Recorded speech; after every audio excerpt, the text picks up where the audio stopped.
నానా హైరానా బా ఏం మెలోడీ సాంగ్ అన్న అసలు శంకర్ మాత్రం ఒక వరల్డ్లోకి తీసుకెళ్లారు. బాబా ఏం విజువల్స్ అసలు. ఆ పింకిష్, ఆ రెడ్డిష్, ఆ ఎల్లోయిష్, అసలు అమ్మాయి హీరోయిన్ ఎల్లోయిష్ వేసుకుంటే రామ్ చరణ్ అయితే అలా వైట్ కలర్లో ఒక మిల్క్ వైట్ కలర్ డ్రెస్లో విజువల్స్ వండర్ అని చెప్పుకోవచ్చు. ఇందులో మొగధీర ఒక గెటప్ కూడా ఉంటుంది హీరోయిన్తో. సాంగ్ మాత్రం వేరే లెవెల్ అన్న. అసలు ఇప్పుడున్న సాంగ్స్కి 100 రెట్లు బెటరు. గేమ్ చేంజ్ సంక్రాంతికి మాత్రం ఒక నిలబడిపోతుంది. అదొకటి.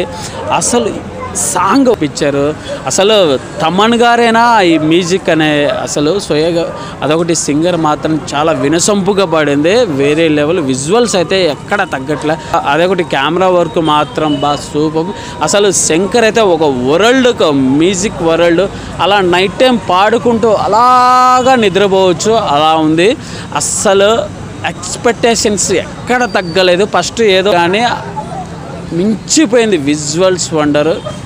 మాటలు రావట్లేదు. అదే విజువల్ వండర్లు ఒక మెలోడీ వరల్డ్లోకి తీసుకెళ్లారు. మా తమన్ మాత్రం ఇచ్చి పడేశారు. అసలు శంకర్ మాత్రం ఇంకా తిరిగి చూడక్కర్లేదు.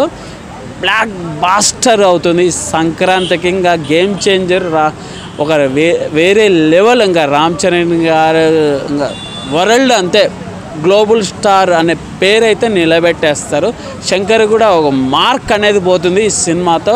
ఆల్ ది బెస్ట్ శంకర్ గారికి, అందరికీ, తమన్ గారికి, అలాగే రామ్ చరణ్ గారికి ఆల్ ది బెస్ట్. సాంగ్ అయితే వేరే లెవెల్.